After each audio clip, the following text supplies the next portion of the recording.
All right, good evening. Tonight we're learning Maseches Eruvin, Daf Lamed Vav. And we're starting about 9 lines from the bottom of the page on Daf Lamed Hey Amud Beis. We're starting, there's no 2 dots there, but it says, V'rami de oraisa ad oraisa l'Reb Meir. And there we are going to spend a little bit of time contrasting Reb Meir with himself, various shitas of Reb Meir. Then we're going to go into Reb Yossi and Reb Yossi. Why these 2 names? Just to jog your memory, yesterday in the Mishnah that we learned on the bottom, toward the bottom of Lamed Hey, we spoke about a case of what about an Eruv that has a status of Safek? And Reb Meir was Machmir and Reb Yossi was Mekel in that case of Safek.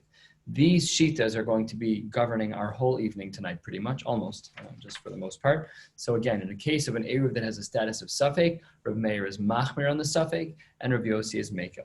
So here we go, let's get started. 8-9 lines from the bottom of Lamed Hey Amud Beis asks the Gemara, Rami de oraisa ad oraisa l'Reb Meir. We have 2 cases that are biblical in nature that seem to be conflicting within Reb Meir himself. T'tznan, the Mishnah writes, Naga be'echad b'layla. Let's say that you have 2 people who are sharing a bed, and you touched the person in the bed while you were sleeping. We don't know if the person that you touched was alive or dead when you touched them because ulamachar hishkimu mitzah meis. In the morning, it was found that that person was dead. And you know that you kicked the person by accident at some point at night. You woke up, and as you were rolling out of bed to go to the bathroom, your foot hit the person. So are you directly in contact with a mace, yes or no? Machlokes tanaim. Rav Meir metaher b'chachamim metamin. Rav Meir says we are lenient in that case. Namely, we assume he is alive until we see that he's dead. And in contrast, v'chachamim metamin, the chachamim say that you're tamei shekol hatmeos b'kishas mitzvah. He holds that the moment you see it, it's as if it's true, and therefore you are going to be tamei. Now, this is a big problem. Because what did we see in our Mishnah in a case of Safek, of an Eruv? Rav Meir was of the opinion of Shtar Gamal. Rav Meir said in our Mishnah that that's a Safek, and you're going to be machmer that the Eruv is not kosher. Yet here, what do we see? Here we are of the opinion that Rav Meir is mitayer in a case of Safek. So our Mishnah says that a Safek, according to Rav Meir, is aser, and here in this case of the mace, we see that a Safek of Rav Meir is not aser. So if that's the case, then here's our problem: which Rav Meir is correct? So we're going to see 3 answers here in the Gemara, wrapping to the top of the next page. Here is answer number 1. 5-6 lines from the bottom, Lamed Hey Amud Beis, says the Gemara, how do we answer the conflicting shitas of Rav Meir in regards to Safek? Amar Rabbi Yirmiyah Mishnah Seinu Shahaya Aleha Sheretz Kol Bein Hashmashos. What were we dealing with in our Mishnah? An ukimta, a strange one at that, is that we're dealing with a case where there was a sheretz on top of the Eruv throughout Bein Hashmashos, meaning it was there since before Bein Hashmashos. Says the Gemara, what kind of ukimta is that? If that's true, then why would Rabbi Yossi in our Mishnah be lenient? Of course it's going to be a tamei eruv because the sheretz is touching it. Says the Gemara, Ihachi, if what you're saying is true, that our Mishnah is dealing with a case of a sheretz that was on top of the eruv, on top of the eruv, Beha lema Rabbi Yossi safek eruv kasher. Would we say in such a case that Rabbi Yossi would say safek eruv kasher? Of course not. There's a sheretz sitting on top of the eruv of pashat. It's going to be tamei. And it's not even a suffix anyways. The whole ukimta is very difficult to understand, even the havamina. So therefore, the Gemara gives answer number 2 to our question. Again, our question is in our Mishnah, Rav Meir says a case of suffix is tamei.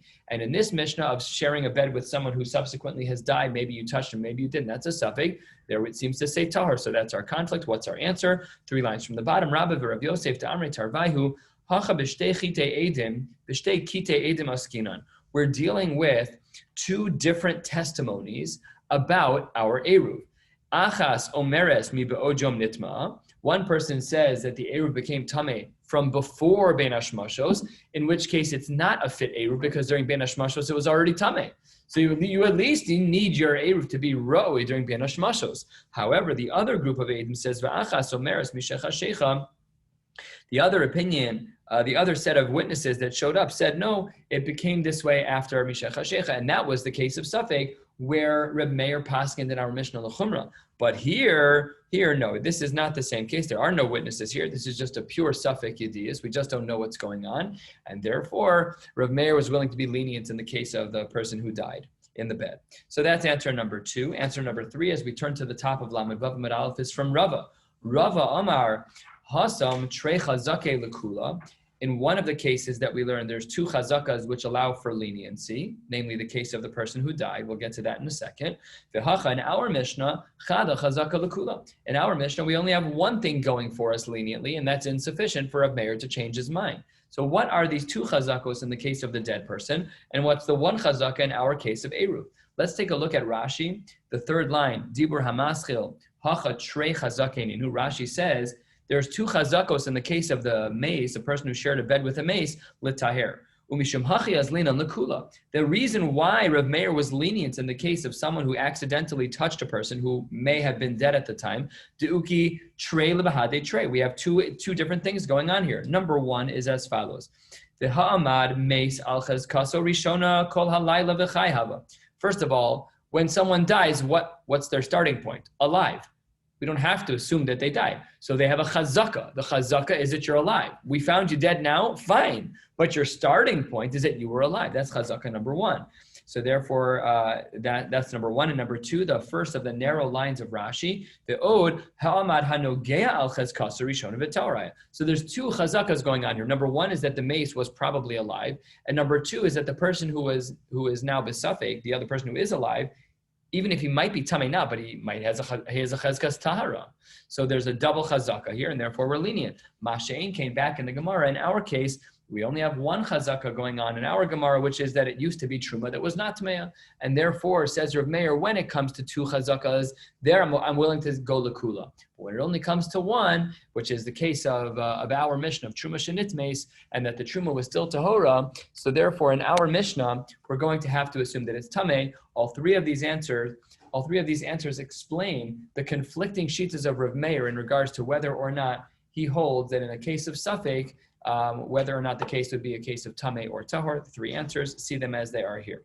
Then the Gemara says, well, we started with our Mishnah in Lamed Hey Amud Aleph with the shita of Rav Meir, but Rav Yossi was the lenient one. We also have difficulties with the shita of Rav Yossi. What's the difficulties with the shita of Rav Yossi? Let's see. 2 lines down, Lamed Vav Amud Aleph, Kasha de Rav Yossi, Ad Rav Yossi. We also have a stira in the Mari Makomos in regards to Rav Yossi. What are they? Let's take a look at Rashi to help us. Rashi is about 10 lines down or so. Dibur hamaschil kasha de Rav Yossi. And Rashi says as follows. Rashi says, the brisa, we saw a brisa on the top of Lamed Hey Amud Beis, and there, the katani b'safek taval b'safek lo taval v'tuma derabanan achal ochlin v'chule. What did we see there? Rav Yossi mitame. Remember the case yesterday where a woman went into the mikvah, she wasn't sure if her head went under the water, she wasn't sure if there were 40 sad. There, Rav Yossi, it was a safek, and Rav Yossi was mitame. So that's a machlokas between our Mishnah, where Rav Yossi was makel by a safek, and the Mishnah on the top of Lamed Hey Amud Beis, the brisa there, where Rav Yossi was machmir in a case of safek. So that's a stira. So we're right on the top of Lamed Vav Amud Beis, kasha de Rav Yossi, ad Rav Yossi, answers the Gemara. We're going to see a couple of different answers here. Amar Rav Huna bar Chinana, shiny tuma, hol v'yeshla ikar mina Torah. A very, very interesting answer. One that the Gemara does not like too much. And the Gemara's answer is that the brisa that we learned about mikvah is a little different. The reason why the brisa is different is because at least it has an ikar mina Torah. What does that mean as an ikar mina Torah? Doesn't Eruv also have an ikar mina Torah? Isn't Eruv all about not carrying on Shabbos or extending your tchum? So the Gemara says, what are you talking about that Tuma has a status midoraisa? 4 lines down, Lamed Vav Amud Aleph says the Gemara, Shabbos na midoraisa hi. What does that mean? Shabbos is also doraisa. So how could you give such an answer? So it says the Gemara, answer number 1 is Kasava Rav Yossi Tchumen derabanan. You're right that in general Shabbos is doraisa, pasha, that's true. But when it comes to Tchumen, maybe Rav Yossi is of the opinion that Tchumen are derabanan. So therefore, in the brisa on the top of Lamed Hey Amud Beis, Rav Yossi was machmir because that's a tvila doraisa. But in our Mishnah, which is Tchumen, he holds Tchumen as derabanan. So therefore, we can accept a distinction in the two shitas of Rav Yossi in our Mishnah to be lenient, and in the brisa on the top of Lamed Hey Amud Beis by the mikvah, by the taval, we can accept that difference because our Mishnah is dealing with a din derabanan, and the brisa on the top of Lamed Hey Amud Beis is dealing with a din doraisa. So that's answer number 1. Answer number 2, 5 lines down, by sema. If you want, you can say hadidei hadirabe. No, you can say that the brisa on the top of Lamed Hey Amud Beis, where he's lenient, where he is machmir, the brisa on the top of Lamed Hey Amud Beis, where he's metame in a case of safek, that's really how he holds.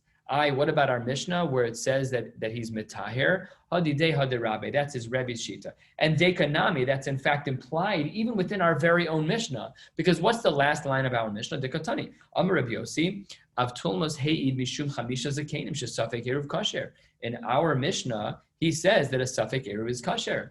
I said, that's other people. It's the chamisha zakenim. It's not his shita. So again, Rabbi Yossi, it can stand on 2 feet. Our Mishnah is going to be safek is going to be kasher. Why? Because it's not even his shita. That's his Rebbe shita. Masha'en Kain, in the Brisa on the top, he's going to be machmir. That's be'etzem his shita, that in the case of safek, he would say that you are tummy. The third answer to explain the stira within the 2 shitas of Rabbi Yossi, Rava Amar, Hasam Hainu Taima de Rabbi Yossi, Ha'amad Tame al Chezkaso ve'emalo taval. The reason why he's makbid in the Brisa on the top of Lamed Hey Amid Beis, the reason why he says over there that in the case of safek that you're going to be metame is because the person has a chezkas tuma. Before a woman who's a nida or a zava goes to the mikvah, they have a chazaka that they're tmeya. Why are you going to the mikvah? Because you're tmeya. So therefore, that chazaka still stands. And the suffix that you entered into in regards to suffix taval, suffix lo taval is not enough to uproot that chazaka. Therefore, when it comes to taval velo taval, because you have a chezkas tuma, so therefore, Rabbi Yossi is going to say in a case of suffix that you are metame. Masha'en Kain in our Mishnah, where there is no chezkas tuma, it should not be problematic. So asks the Gemara, what does that mean? Adarabba, ha'amad mikvah al chezkas ve'melo chasar. You said that there was a chazaka on the person that they're tame, chazaka on the mikvah that it has 40 sa. Why does one chazaka outweigh the other? A chezkas tuma or a chezkas kashrus on the mikvah? They're both perfectly fine chazakas. Why would you say that? Answers the Gemara, you're absolutely right. What are we dealing with here? B'mikvah shalom nimdad. We're talking about a mikvah that was never measured. And we don't know what the cubic square amos are, whatever it is. We learned about this. I think we said it was 3 by 1 by 1 is the cubic amos for 40 sons. Does that sound right? 1 square by 3 tall. 1 square by 3 tall, right? That makes, you can't fit the other way. You have to lie down, right? 1 by 1, that would not work. Okay, so then it's a very short little hole in the ground. So then this was b'mikvah shalom nimdad. We weren't sure how much it was. You just measure it. We really only had one chazaka. There was no chezkas kashrus on the mikvah because nobody measured it. There was only the chezkas tuma on the gavra, and therefore the distinction as made stands. And these are the 3 ways that we can understand the shitas of Rabbi Yossi, and previously, again, the shitas of Rav Meir. So now at this point, we have real shitas of Rav Meir with support from other Mari Makomos and ukimtas to make sure that Rav Meir can fit within all the other Mari Makomos, and the same for Rav Yossi. We have some good teeth to each shita. So now here, the Gemara is going to try to understand the shita of Rav Yossi a little bit more.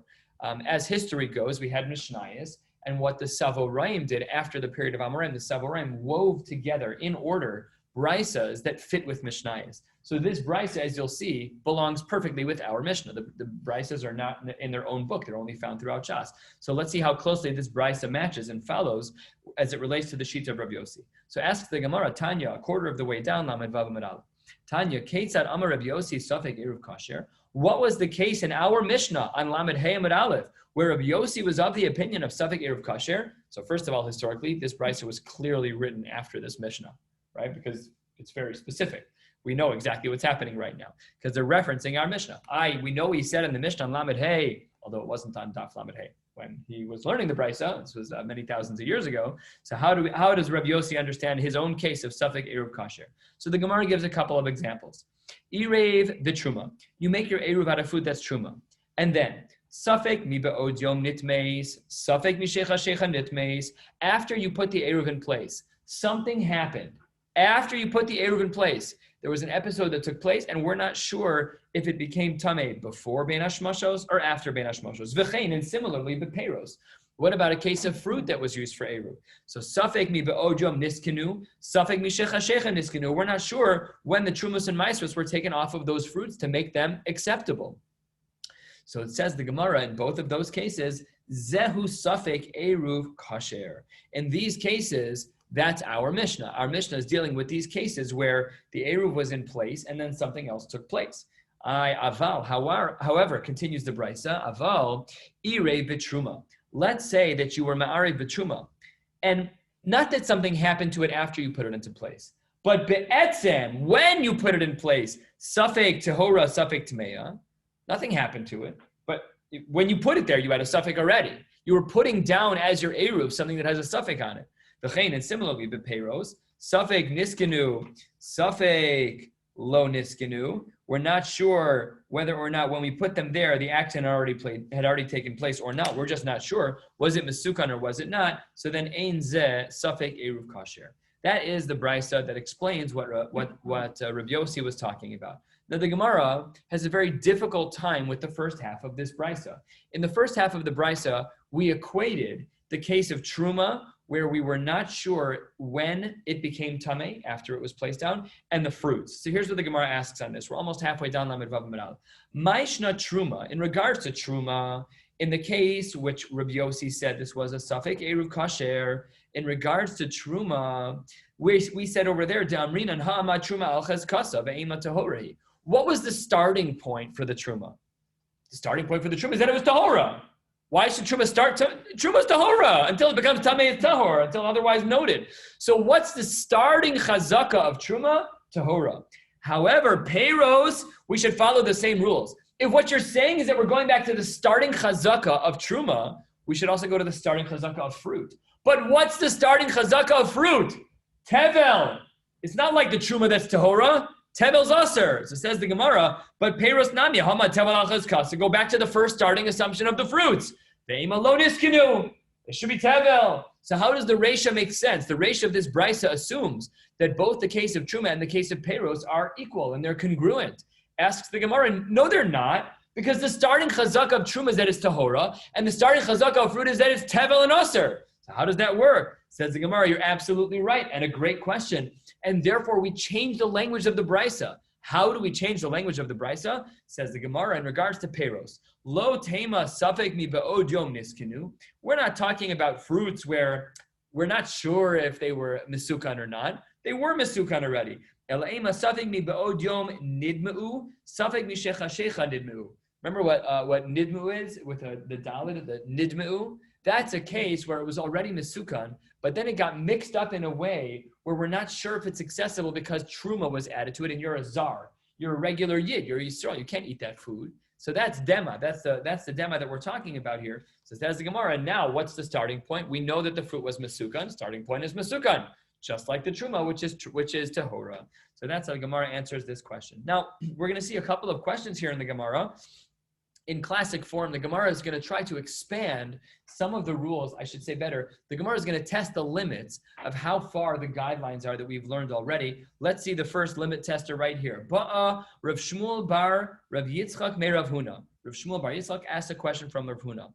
Here's the question. There were two loaves of bread in front of you.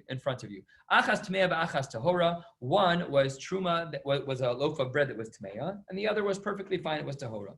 V'amar, and I am the owner of that bread, and I said as follows. Irvu li b'tahora b'chol makom shehi. Anywhere, I don't know where you are in the city, but whoever has my loaf of bread that's tahora, I want that to be my eruv. So mahu, does that work? The bread's not in front of me. It's somewhere in Chicago. I have no idea where. I own it. And I say, that bread over there with person X or wherever they are, the one who has the tahor loaf, not the tameh loaf. The one who has the tahor loaf of bread, that's my eruv. Mahu. So says the Gemara, this question needs to be asked both according to Rav Meir and Rav Yossi, because remember, this is a case of safek.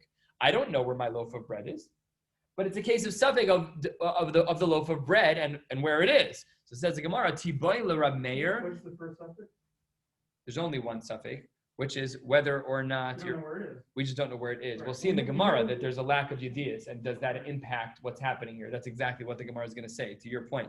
Because it's not really clear what the suffix is, other than to say it's not in front of me. Right, but I know one's for sure tahor. We know that one's tahor. Now that's different than our Mishnah, which the Gemara is going to say, because our Mishnah, we just have a suffix.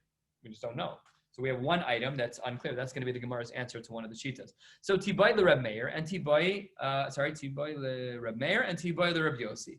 This question of the two loaves of bread are going to be a question for both of the shitas in our Mishnah. Again, in the case of Safek, Reb Meir was machmer in our Mishnah. He was metame, and Reb Yossi was mekel. So says the Gemara, Tibai le Reb Meir as follows. Reb Meir, who was machmer in our Mishnah, maybe he was only machmer. I can't look Amar Reb Meir. Maybe Reb Meir was only strict in our Mishnah because Deleka tahora. In our Mishnah, there was no option of tahor and tameh. We had one item that we were besafek about. So that's not comparable. Maybe we would have said, hacha ha'ika tahora. But here, at least I know one loaf of bread is tahor. So maybe I won't say in this case it is tamei like I did in the Mishnah, because the case is different.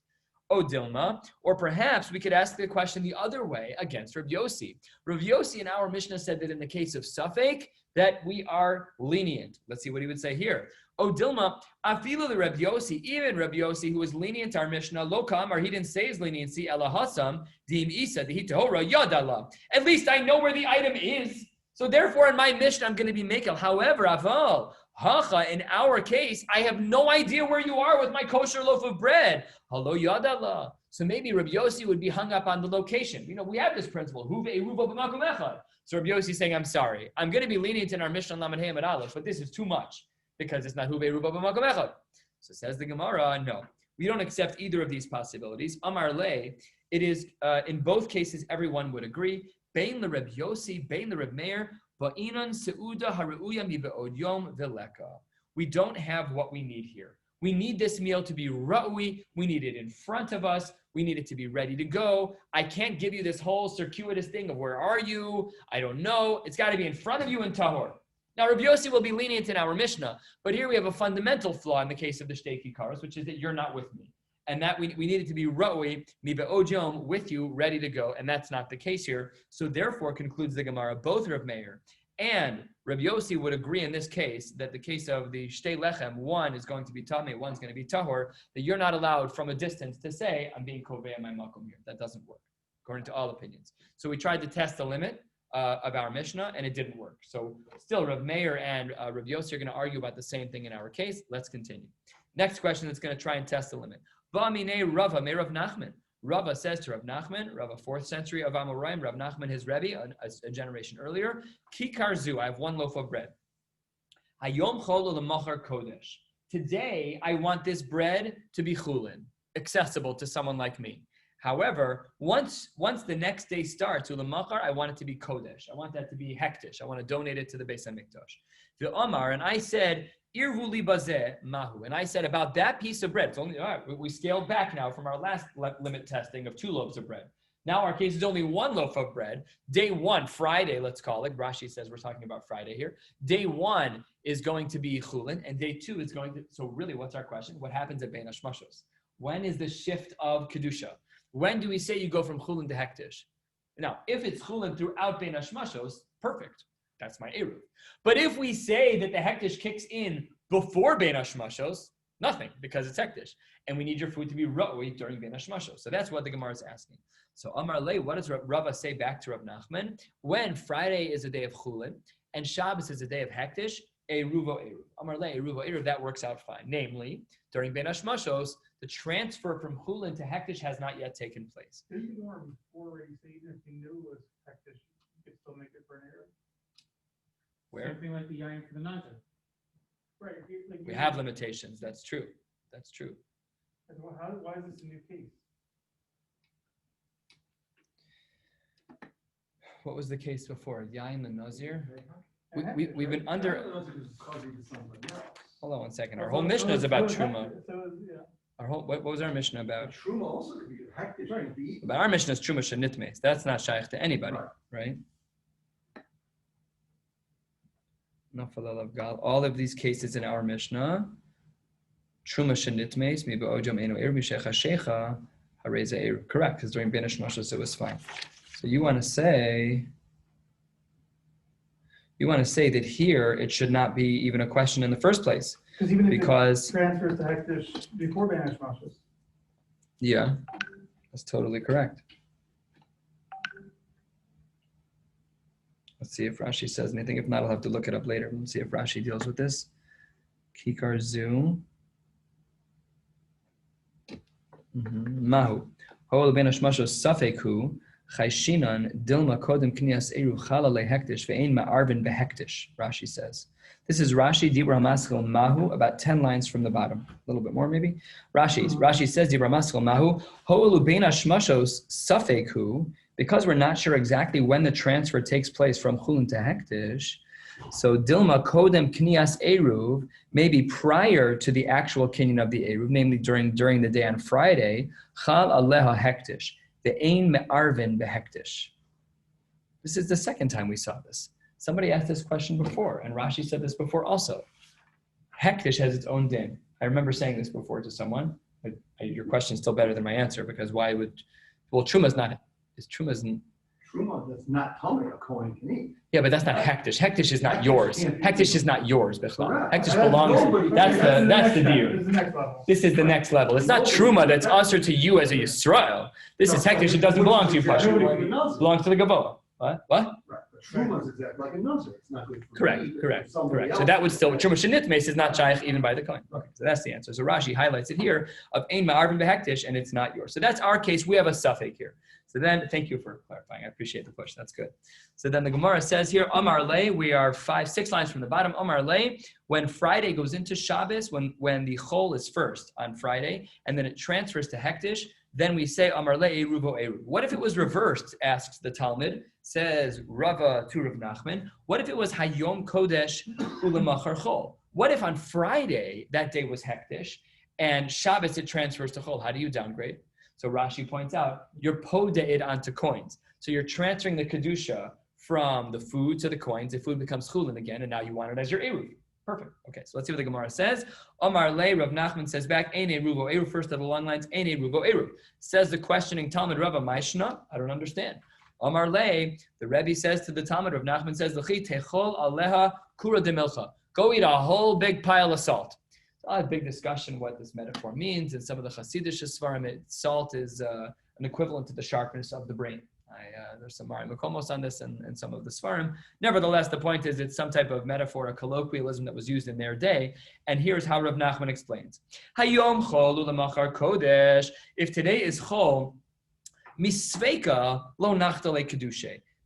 The fact that there's an element of suffix, that's not enough to generate the transfer to hektish. You don't get kedusha out of suffix. Kedusha has to be its own real. It's a beautiful musar. Anyways, you don't get kedusha out of suffix. It has to be a real moment in time, and therefore, at the end of shkia, that's when the kedusha kicks in. Namely, prior to the end of shkia, not shkia, excuse me. At the end of ben hashmashos by tzeis, that's when the hektish becomes hektish, which means that during ben hashmashos you have an eruv. So that's why I said when Friday, It's chulin. It's regular eruv. I can eat it for dinner. It's regular foods. I can use it for an eruv, no problem.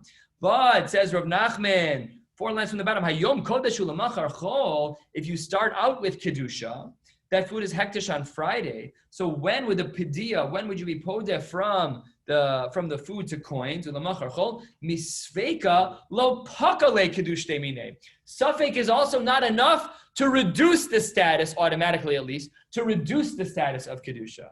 So basically, suffix and kedusha don't interface. They don't work well together. You can't downgrade or upgrade to kedusha during bein hashmashos, which is be'etzem a suffix. Suffix yom suffix big machlokas rishonim. What is bein hashmashos? Is it keheref ayin? Is there one moment? Is each moment of bein hashmashos suffix yom suffix laila, which is usually how we assume. So that's why it says Rav Nachman. That's why we have the case the way that we do. Now the Gemara is going to test yet further. We've been talking about people. What about kalim? What about kalim? Says the Gemara, Tanan Hasam. We have a Mishnah in, I believe it's in Mikvos. No, Tvul Yom. So the Mishnah in Tvul Yom says as follows. Lagin, if you have a pitcher, but the pitcher became tamei, and you dunked it in the mikvah to be metahered, but it's still a Tvul Yom. So meaning it's been dipped, but it's still a Tvul Yom. You have to wait till Herav Shemesh. So you can't really touch this to Truma. Okay, so let's see our case here. So you have this pitcher that's been toveled already, but it's still tamei until nightfall. Shemiluhu min hachavis shel meiser tevel. You scooped out, Rashi points out, yain or shemen. You scooped out a pitcher's worth of something that should be tevel, midoraisa. Okay? And then, the Omar, and he says about this pitcher, which is still tamei, because it's still a tful yom. And what do you say? Hareze trumas meiser licheshetechshach. This is going to be truma at night. So in one fell swoop, the second night hits, what happens? The pitcher is no longer a tful yom. Now it's tahor. And the food inside becomes trumas meiser. So there's two things happening at the same time. So that's what the Mishnah is saying. Does that work? And the Mishnah answers, absolutely it does. Dvarav kayomin. Both things are true. Namely, that even though the food is in it today during the daytime, it's a tvul yom. It doesn't make a difference. It's still not tamei because it didn't become meiser till tzeis. And at Zeitz, when that thing lost its status of Tvul Yom, when the pitcher is no longer a Tvul Yom, and now it's a regular Kli that's Tahor, at that moment, you're touching the same Kli to the same food. But Hilchos Tuma V'Tara doesn't work the way that we think it always works. It's not about physical contact. It's a halachic mitzias. And the halachic mitzias is during the day when the pitcher was a Tvul Yom, it doesn't make that Tameh. It's not Truma yet. Afal pi that it's a Tvul Yom and the Kli is Tameh, but it's not Mitameh the liquid because the liquid is not a Truma. After dark, now it's not a Tvul Yom anymore. So the physical contact with that thing that became Trumas Meiser, no Tuma. That's Dvarav Kayamin. However, the Imamar, if instead of that case, it was a little different, and you said, Irvuli bazeh lo amar klum. If you would have said about the pitcher filled with oil, with a Kli that's a Tvul Yom, if you would have said, make this into an Eruv, nothing would have happened. What does nothing would have happened mean? So it says Rashi, 2 lines from the bottom of the page, Vim amar irvuli belagin zeh lo amar klum hoel v'chimata bein hashmashos akati tevel hava. Because it's still tevel during bein hashmashos. Because the shift wasn't l'chetechshach in this case. So that's our case here. And then Rashi, Rava here makes a very important diuk from this Mishnah. Amar Rava. Zosomeres. The fact that it's lo amar klum, when you said to be ma'arev with this pitcher of oil, and it's lo klum, namely that during bein hashmashos, it was still tevel, and therefore not accessible to you, and you can't use for an eruv. Amar Rava zosomeres. Sof hayom kona eruv. We see from here, by virtue of the fact that it had not reached the end of bein hashmashos, so then that's not enough. That's not enough. The kinyan had, that's not correct what I just said. Let me say that again. Amar Rava zosomeres. What is Rava saying? Zosomeres sof hayom kona eruv. When does the kinyan actually take place? Rashi says, at the beginning of bein hashmashos. And at the beginning of bein hashmashos, this was tevel. However, turning to the top of Lamed Vavam and Beis, the Gemara says, if the beginning of the next day, and Rashi highlights here, which is really sof bein hashmashos, if the kinyan of your eruv happens at the end of bein hashmashos, then this wouldn't have been tevel anymore. That's what the Gemara says here. Rava says it must therefore be that the moment that we look at for kinyan eruv is right at the beginning of bein hashmashos. Here, in our case, it's still tevel. So therefore, it's not an eruv, lo amar klum. And that's what Rava's inference is. The Gemara rejects it. Amar Papa, we do not agree to Rava's inference. Afilu tema, you could even argue that tchilas hayom kona eruv. Maybe we even could have argued that it's the end of bein hashmashos. That is the time that we look at. Our case, it shouldn't be tevel anymore. It's the end of bein hashmashos. You're right. But there's a complicating factor, says the Gemara, 4th line. You're right. But we have 2 different time frames. This is very important in regards to being koveya an eruv. The first thing that we have to look at is, do we have an eruv during bein hashmashos? For that, we're willing to look even at the end of bein hashmashos. That would be fine. But we have a second factor that's earlier on the continuum of time, and that is that we need to have a su'udah that's ru'uyim ba'od yom, and therefore it has to be measured from the beginning of bein hashmashos. So it's not a real they have to find a nafkamina for this. But at the end of the day, I guess the nafkamina would be if you, I guess the chulin case, whatever it would be. You can come up with a case. But we have 2 dinim that make an eruv kasher. And they are at different times. The eruv is measured at the end of bein hashmashos. But this din that Rav Papa quotes here, of ba'inan se'udah harui mi ba'od yom v'leka, is that we need to make sure that by the beginning of bein hashmashos, we have a se'udah. And without that, you have no eruv. That brings us to the next Mishnah. We're going to learn into the Gemara about 4 or 5 lines, and then we're going to stop. So we have about 10, 15 lines left, and that will leave us just in time for Mara with a few minutes to spare. So says the new Mishnah, Masne Adam ale Ruva ve'omer. I'm going to make a condition with my Eruv.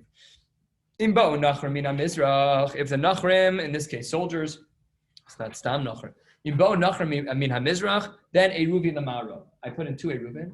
All right, I'm going to rely on an either-or scenario. If the nachrim come from one side, I'm running to the other. Min ha-ma'arav, Eruvin l'mizrach. If they come from the west, I'm going to rely on my one to the east. Im ba'u lekan ulekan, lamakom she'er te'elech. If they surround the whole city and come in, I'm just going to run to the safest place possible. Now, of course, we're not talking about sakana mamish, because if we were, your ear would fall to the wayside. It's all derabanan anyways. Im ba'u lekan ulekan, then lamakom she'er te'elech. Lo bo, lo lakan, velo lakan, harein kivnei iri. Then if in fact nobody shows up, then none of my Eruvin work. I'm a regular city goer. Nothing changes. However, that's all by nachrim. Im bo chacham min ha-mizrach, Eruvin l'mizrach. If a Talmud Chacham comes to visit, I'm going to go follow him.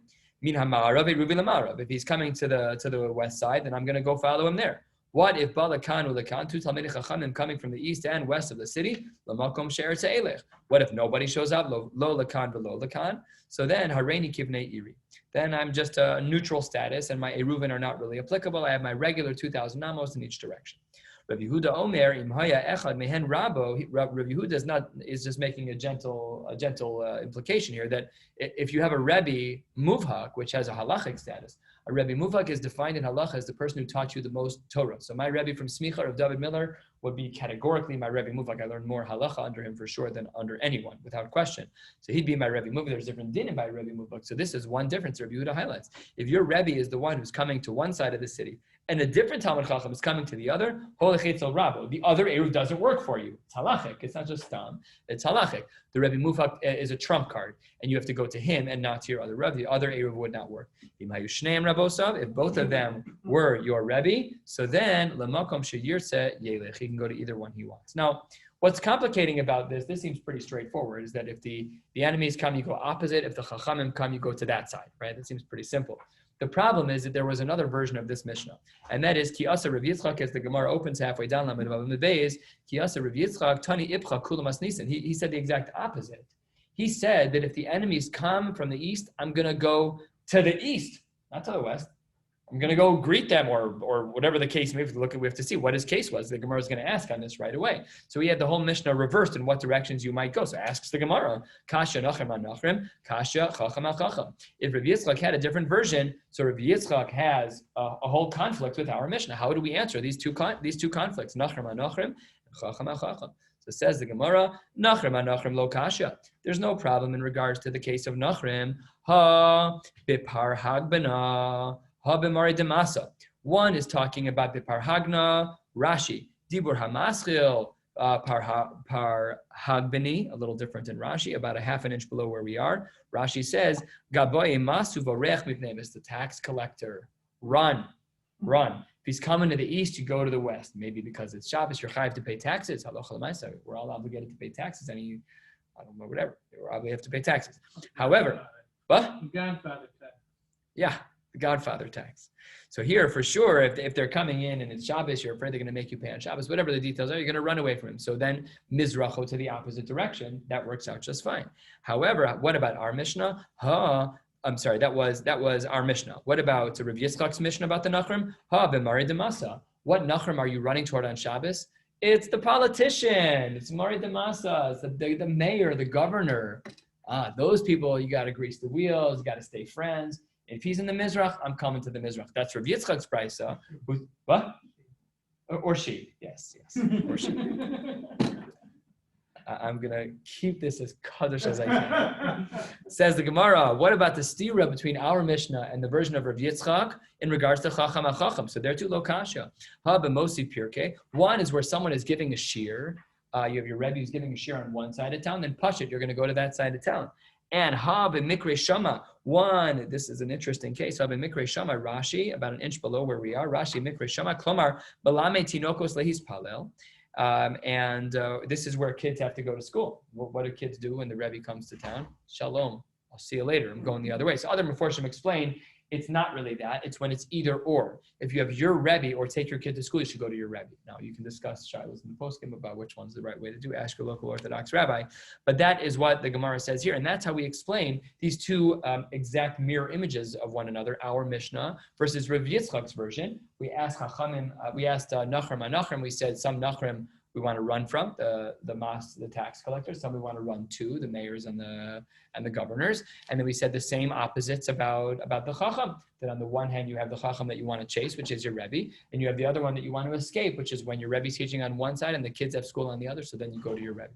We'll stop here for tonight, Amir Hashem. And we're not Amir Hashem, we're stopping right here for tonight. Thank you, Hashem. We'll pick up tomorrow with Daf Lamed Zion. Is tomorrow Thursday? No, today's only Monday. Oh my gosh. Oh, it's going to be a long week. Oh, boy. Feels like Thursday to me too. Yeah, I don't know why it feels so long. Good night, everybody. It's almost sleep. Why not just measure the mikvah after? Ari, good question. Did you hang up already? No, you're still there. Yeah, I'm still here.